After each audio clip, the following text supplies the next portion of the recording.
La la la la la la la la.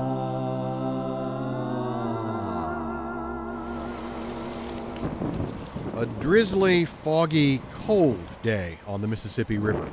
Within sight of the arch, wild dogs live here, and feral cats. A towboat gets ready to head downriver, and the minesweeper USS Inaugural, the Shipwreck USS Inaugural, sits on its side.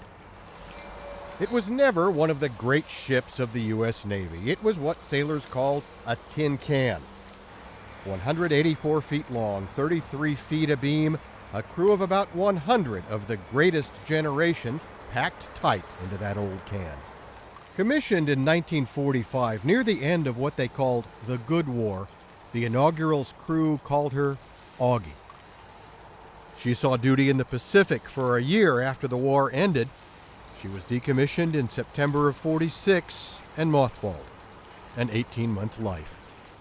In 1968, she was brought to St. Louis and docked below the arch for tourists, but was never much of an attraction.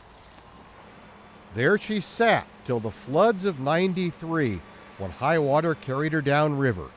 She sank, then just gave up, rolled over, and died. Still here, rusting, the drought-lowered river exposing more and more every week. It's a tough climb down the shoreline. I wasn't going to do it, but some people have.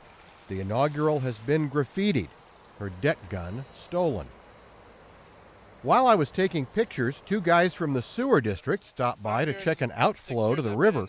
Turns out Gary Lamb was one of the tourists who did see the boat back when it was docked at the arch.